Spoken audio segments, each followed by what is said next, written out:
Білім өрге сүйрейтін өрелі күш. Фәнидегі абсолюттік философия. Алымды айла, ұшқыр қиял. Білім арқылы қоғамды өзгерту, қоғамның санасын өзгерту. Мәңгілік жасау үшін өнерлі бол. Ел қуаты жаңа буын жас өскінде. Қазақ елінің ертеңін білгін келсе, болашаққа көз сал.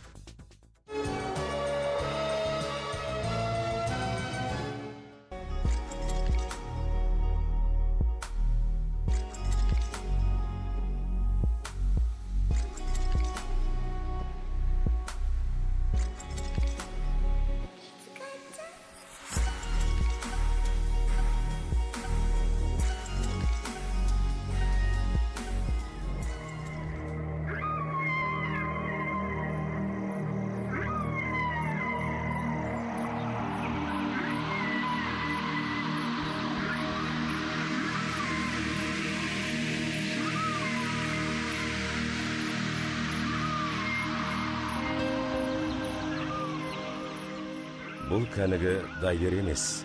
Канаданың Торонто университетінің студенті Диас Баймағұлов. Атлант мұхитында жер бетінде жоқ қызық әлеммен танысуда. Жалпы дайвингті Диастың жаны сүйет. Тереңге сүңгіген сайын көптеген тылсымның құпиясын ашқандай серпіліп қалады. Тұла бойын адреналин жайлайды.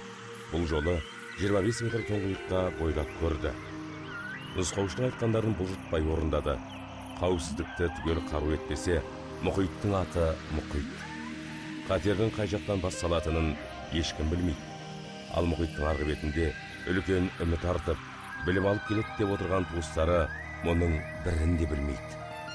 Алыстағы Канадаға Қазақстан мемлекетінің арнайы бағдарламасы бойынша оқуға келген болатын. Елбасы атап өткендей, болашақ бағдарламасы білім беру жүйесінің локомотивіне айналды. Бір жағынан Қазақстанның экономикалық және әлеуметтік кеңістігінде әлемдік технологиялар трансфертінің магистралі тартылды.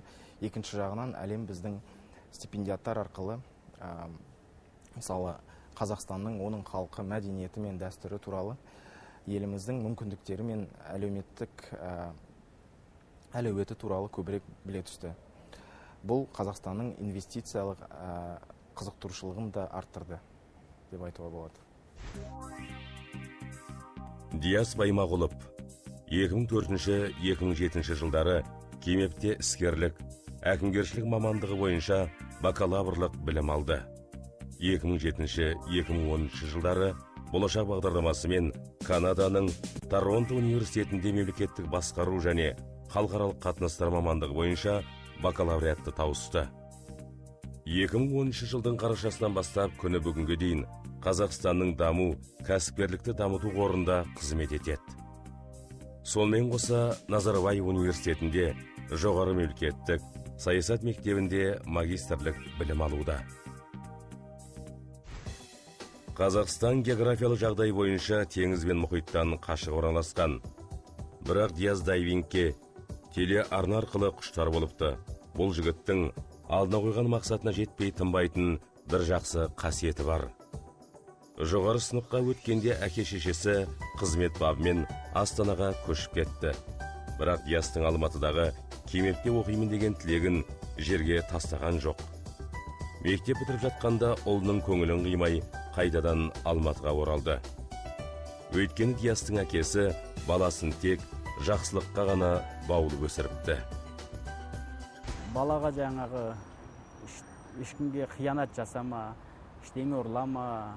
Соң кейін біз өзіміз жылда мүмкіндік болғанша өзіміздің туған жерімізге Абай Семей облысына апарып көрсетіп, Абай атаның басына апарып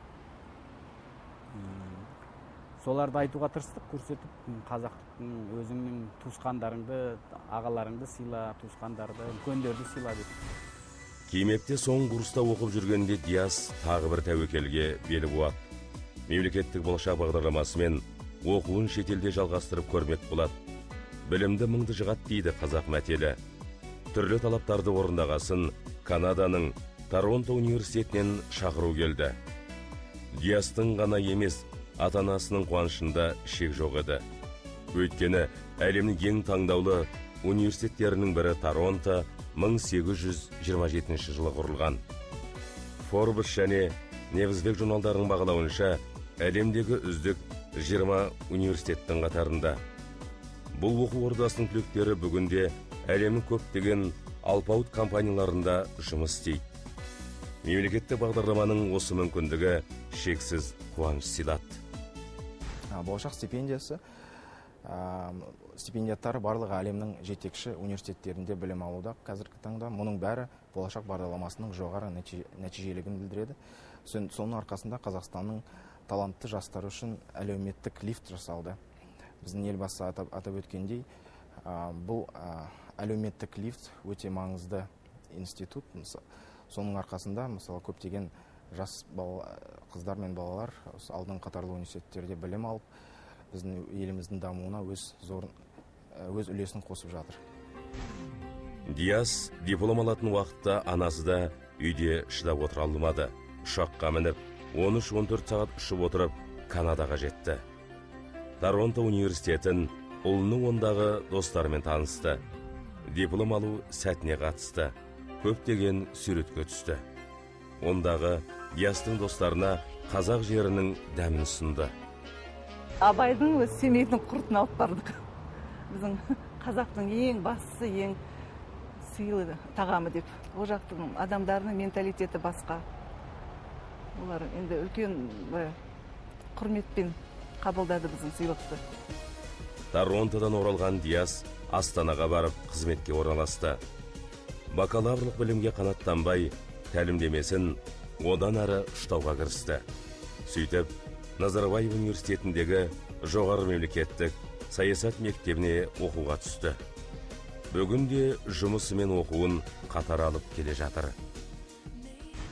Диас поступил к нам в составе первого набора магистратуры по госполитике в прошлом году в Высшую школу госполитики Назарбаев университета. Диас өткен жылы Назарбаев университетінің мемлекеттік саясат саласындағы магистрлық бағдарламасы бойынша оқып жатыр. Ол алғашқы қабылданған түлектердің бірі. Бағдарлама шеңберінде студенттер Ли Куан Ю мемлекеттік саясат мектебінде Қазақстан үшін өзекті мәселелерді Сингапурдың тәжірибесімен салыстыра отырып, білім алуға мүмкіндік алады. Менің ойымша, Диас магистратураға үлкен дайындықпен ойланып, толғанып келді деп ойлаймын. Бакалавриатты оқығаннан кейін, ол әртүрлі мемлекеттік органдарда тәжірибе жинақтаған Диас даму қорында 3 жылдай жұмыс жасады. Осы жерде айта кетерлігі, ол өзінің кәсіпкерлікті дамыту диссертациясына зерттеу жүргізгендігін байқаймыз. Балжан қазір Назарбаев университетінде Диаспен бірге оқиды. Сабаққа бірге әзірленіп, кино мен саябаққа бірге қыдырады. Екеуінің де өмір мен өнерге көзқарасы бір жерден шығып жатады. Досы жайлы Балжан бізге бірден ағынан жарылды. Қазірден бастап Диас оқумен қатар жұмысты тастамай, қашанда ізденісте болады. Шетелдерге көп шығады, шетел азаматтарымен, эксперттермен өте жақсы қарым-қатынас орналастырылған. Біздің университетке, біздің группаға шет жақтан қоғам қайраткерлерін тартып, сол кісілер бізге лекция оқыса деп сондай кісілерді шақырады. Жақында ол Диас даму фондының төрағасы Ләззат Ибрагимова деген кісіні арнайы біздің университетке шақырып, сондай жақсы кездесу ұйымдастырды. Әрқашанда группада қандай да бір мәселелер болып жатса, немесе студенттерде қандай да сұрақтар болса, солдай сұрақтардың бәрін біздің мектептің деканына алдына барып, әрқашанда толығымен айтып, сөйтіп біздің мәселелерімізді, біздің қандай да болсын сауалдарымызды толығымен айтып, жеткізіп жатады.